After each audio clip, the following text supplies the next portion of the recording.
Guys আজকে বানাচ্ছি মাছের মাথা দিয়ে ডাল। ঠিক আছে, কালকে রুই মাছ এনেছিল 1 কেজি। ঠিক আছে, তাতে মুড়োটাও পেয়েছি যেহেতু গোটা মাছ নেওয়া হয়েছিল। তো কাতলা মাছ দিয়ে করছি না, রুই মাছের মাথা যেহেতু আছে সেখানে রুই মাছের মাথা দিয়ে, এই দুটো মাথা দিয়ে আজ ডালটা করব। এর আগের দিনের যেটা মাছের মাথা দিয়ে ডাল রেসিপিটা শেয়ার করেছিলাম ওটা কাতলা মাছের মাথা দিয়ে করেছিলাম। আর আজ যেহেতু রুই মাছের মাথাটা আছে সেখানে ভাবলাম একটু ডাল করি, ওর জন্য খেতে ভালোবাসে। ডালটা সেদ্ধ করে রেখেছি আর এখন 9:30 মতো বাজে। ঠিক আছে, আজ তাড়াতাড়ি রান্নাটা সেরে নিচ্ছি কেন বেলার দিকে যাবে হচ্ছে মাসকাবাড়ি আনতে, সেখানে সব গোছাতে হবে। সেখানে ও এখনো আসেনি অফিস থেকে, অন দ্য ওয়ে আছে। ও এলে তারপরে ফ্রেশ হয়ে যাবে মাসকাবাড়ি আনতে, তাই জন্য আজ তাড়াতাড়ি রান্নাটা সেরে রাখছি।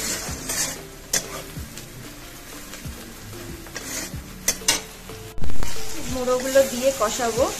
এই প্রথমবার রুই মাছের মাথা দিয়ে ডাল খাচ্ছি, কখনো খাইনি। প্রতিবারে যখন হয় কাতলা মাছের মাথা দিয়ে হয়।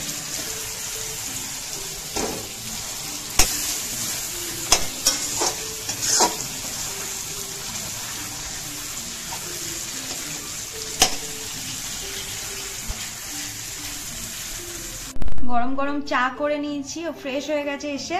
অ্যান্ড হচ্ছে এই দেখো ঠাকুরের ভোগ পেয়েছে ও আসার পথে, ঢালার ব্রিজ থেকে আসছিল, টোটো থেকে নেমে মন্দিরে দিচ্ছিল সবাইকে। চলো খাবো। কদিন আগে তোমাকে বলছিলাম না সরস্বতী পুজোতে খিচুড়ি আর লাবড়া চচ্চড়ি বানানোর প্ল্যান, চলো এবার খাবো। দারুণ গন্ধটা ছাড়ছে। তোমাকে খাওয়াই না তুমি?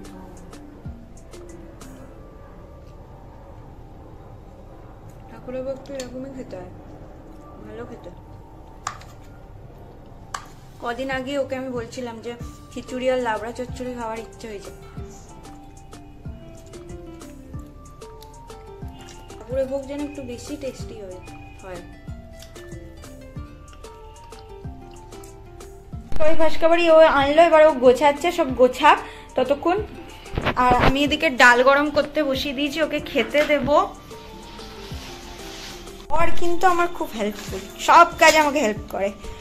মাসকাবাড়ি এনে দিয়েছে বলে যে ওর কাজ ডিউটি শেষ সেটা কিন্তু নয়, ও সমস্ত সবকিছু গুছিয়ে দেয়, ততক্ষণ আমি ওইদিকে কাজগুলো করি, সব রাখি। এখন ওকে আগে সমস্ত বাসন মেজে নিয়েছি, দেখতে পাচ্ছ। আমি রোজ খাবার জলের বালতিটাও আমি ধুয়ে নিই।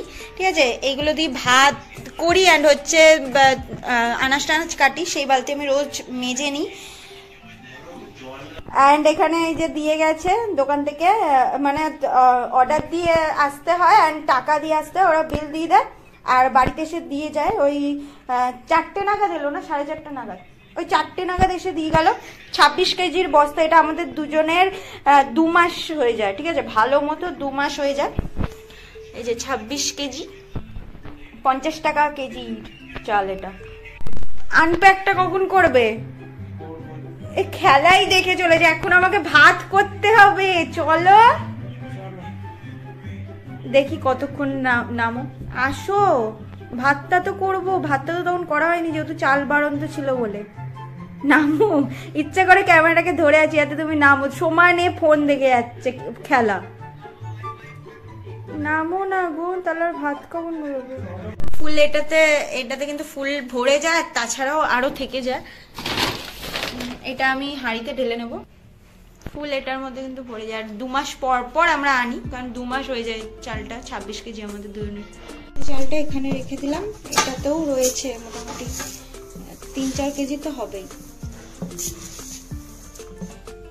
ভাত বসিয়ে দিয়েছি এখানে।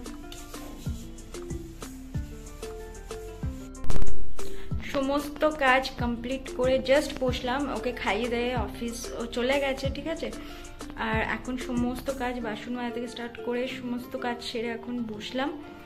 ওই দুপুরবেলার বাসন তো মেজেই রাখি, আর যেটা সন্ধ্যেবেলায় খাওয়া হয় মানে ও যেটা খেয়ে যায় সেটা আবার মাজি।